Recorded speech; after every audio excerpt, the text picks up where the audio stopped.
internet, welcome back to my channel, or welcome, most of you are probably new. My name is Hannah, I am the Nutty Theorist, and today we are going to be talking about the insane theory of the smiley face killers. So this is a murder theory brought to light by retired NYC detectives Kevin Gannon and Anthony Duarte. And this theory, it actually states that a number of young men that were found dead in bodies of water across several Midwestern American states over the last decade did not drown like many of the police reports say they did, but they were actually the victims of a gang of serial killers. So the smiley face symbol was connected to the murders when the public found out that the police had found little smiley face graffitis near or around where the bodies were either dumped or found in several of the cases that are thought to be linked to this gang. So some of the disappearances occurred on the same night of the week across different states. Not on the same day of the week. So law enforcement and other experts are kind of skeptical in this theory, but basically in 2008, Gannon and Duarte examined the evidence going back to the late 1990s that they believe connects the deaths of around 45 college-age males who were found dead in some body of water in 11 states after leaving a party or a bar where they were all drinking. So all of these men could be considered popular, athletic, good students, and most of them were white. Basically, they theorized that these young men were all killed by either an individual or by a group of individuals who use the smiley face logo as their mark. So this got a lot of response from law enforcement and police officials all over. Police forces investigating 8 of the investigations all released a statement stating that their original conclusion that the deaths were accidental drownings were actually accidental, and that no smiley faces were found in connection with any of their cases. Center for Homicide Research in Minneapolis, Minnesota actually published and released a statement that attempted to scientifically refute the theory that they were connected.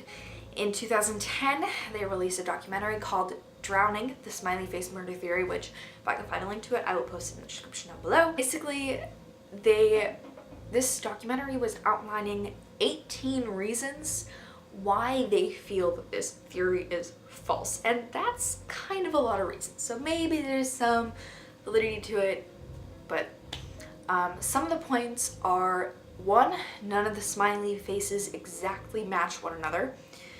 2, there is no evidence of victim trauma.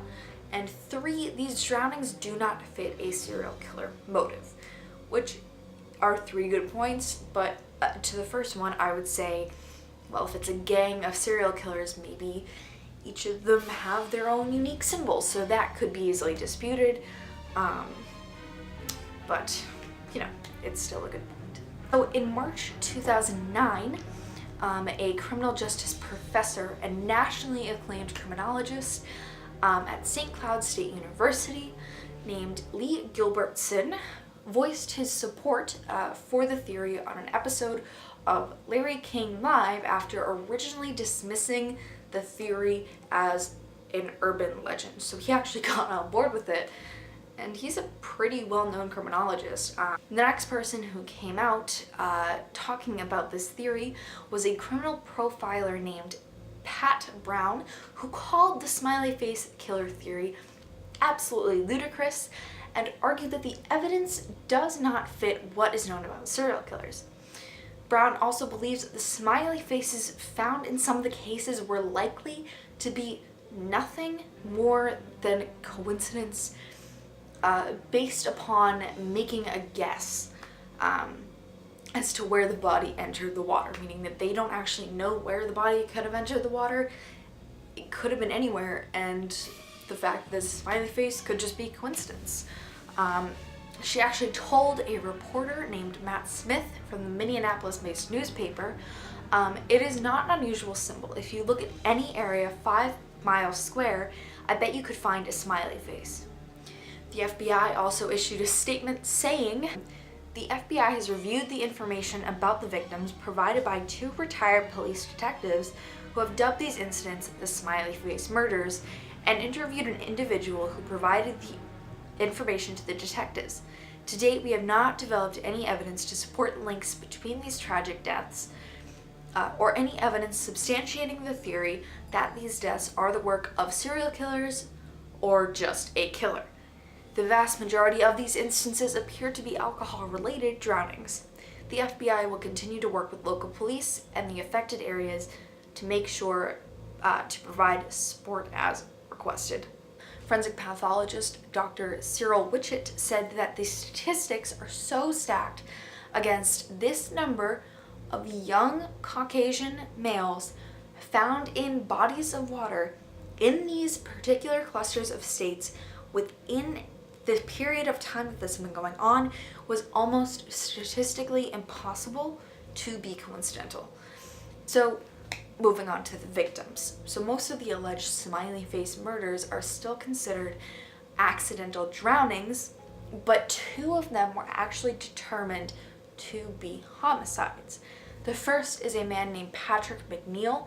He was 20 years old, last seen drinking with friends at Manhattan's Dapper Dog Bar in February 1997.